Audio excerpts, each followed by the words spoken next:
ल आज कुरा गरौँ बजारमा आएको एउटा एकदमै नयाँ आइपिओको बारेमा। सुपर खुदी हाइड्रो पावरले आफ्नो शेयर जारी गर्दैछ र आज हामी यसको हरेक पाटोलाई एकदमै सरल भाषामा बुझ्ने कोसिस गर्नेछौँ। बजारमा लगानीको एउटा नयाँ ढोका त खुलेको छ, तर यहाँ एउटा चाखलाग्दो कुरा के छ भने यो अवसर सबैका लागि होइन। यो केही खास लगानीकर्ता समूहहरूलाई मात्र लक्षित गरेर ल्याइएको हो। ठीक छ, अब यसलाई विस्तारमा हेरौँ। आज हामी यी 5 मुख्य विषयमा कुरा गर्नेछौँ। आइपिओको घोषणा कहिले भयो, कसकसले आवेदन दिन पाउँछन्, महत्त्वपूर्ण मिति र पैसाको कुरा, अनि आयोजना कस्तो छ, जोखिम कति छ, र अन्त्यमा आवेदन दिने तरिका के। ल पहिलो कुरा गरौँ घोषणाकै। सुपर खुदी हाइड्रो पावर लिमिटेडले यही आउँदो पौष 22 गतेदेखि आफ्नो आइपिओ निष्कासन गर्ने पक्का भएको छ। यो सँगै कम्पनी अब सार्वजनिक बजारमा प्रवेश गर्दैछ। कम्पनीले आफ्नो कुल जारी पुँजीको 20% भनेको ठ्याक्कै 31 लाख किता शेयर बजारमा ल्याउँदैछ। यो सङ्ख्या आफैमा ठूलो हो, तर फेरि पनि प्रश्न त्यही आउँछ, यो अवसर आखिर कसका लागि हो त? अब दोस्रो खण्डमा जाउँ र यो एकदमै महत्त्वपूर्ण छ। यो आइपिओ सर्वसाधारणको लागि अहिले खुला छैन। यो केवल 2 विशेष समूहमा केन्द्रित छ। 1 आयोजनाबाट प्रभावित भएका स्थानीय बासिन्दा र 2 विदेशमा रोजगारीमा रहेका नेपाली नागरिकहरू। हेर्नुस् त, एकातिर छन् आयोजना प्रभावित क्षेत्रका स्थानीय बासिन्दा जसका लागि 15,50,000 किता शेयर छुट्याइएको छ, अनि अर्कोतिर छन् विदेशमा श्रम स्वीकृति लिएर काम गरिरहेका नेपालीहरू जसका लागि 1,55,000 किता छुट्टै राखिएको छ। र दुवै समूहको आवेदन दिने प्रक्रिया पनि पुरै फरक छ। यहाँभित्र पनि अर्को एउटा विभाजन छ जुन एकदमै चाखलाग्दो छ। स्थानीयलाई छुट्याइएको शेयर पनि सबैले बराबर पाउने होइन। मर्स्याङ्दी गाउँपालिकाको वाडा नम्बर 2 र 3 जो आयोजनाबाट सबैभन्दा बढी प्रभावित छन्, उनीहरूका लागि 40% शेयर सुरक्षित गरिएको छ, अनि बाँकी वडाहरूका लागि चाहिँ 60% शेयर रहेको छ।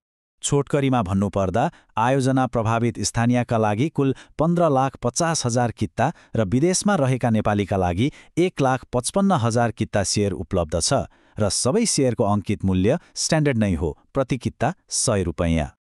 ल शेयर कसले र कति पाउँछन् भन्ने त थाहा भयो। अब लागौँ लगानीकर्ताका लागि सबैभन्दा महत्त्वपूर्ण कुरातिर, पैसा र समय, अर्थात् मुख्य अङ्कहरू र मितिहरू। यी विवरणहरूमा चाहिँ एकदमै ध्यान दिनु जरुरी छ। लगानी गर्न इच्छुकहरूले कति लगानी गर्न सक्छन् त? प्रति किता मूल्य 100 रुपैयाँ नै छ। आवेदन दिँदा कम्तीमा 10 किता र बढीमा 1 लाख कितासम्मका लागि दिन सकिने व्यवस्था छ। अब मितिहरूमा विशेष ध्यान दिनुपर्छ है, किनभने दुवै समूहका लागि समय सीमा फरक छ। पौष 22 गते दुवैका लागि आवेदन खुल्छ। विदेशमा हुनेहरूका लागि छिटोमा पौष 25 मै बन्द हुन सक्छ र ढिलोमा माघ 6 गते बन्द हुन्छ। तर स्थानीय बासिन्दाहरूका लागि भने छिटोमा माघ 6 र ढिलोमा माघ 21 गतेसम्म समय छ। आइपिओको बाहिरी कुरा त भयो, अब कम्पनीको भित्री पाटो हेरौँ न। आखिर लगानी भनेको त कम्पनीको आयोजना र त्यसको भविष्यमा गर्ने हो।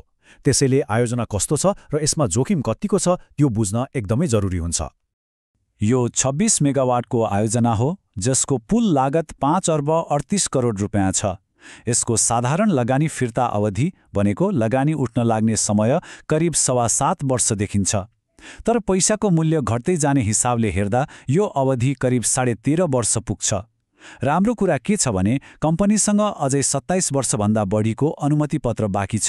कम्पनीलाई केयर एनपी BB रेटिङ दिएको छ। अब यो भनेको के हो त? सरल भाषामा भन्दा यसले कम्पनीले आफ्नो आर्थिक जिम्मेवारी समयमा पूरा गर्ने क्षमतामा मध्यम खालको जोखिम छ भन्ने सङ्केत गर्छ।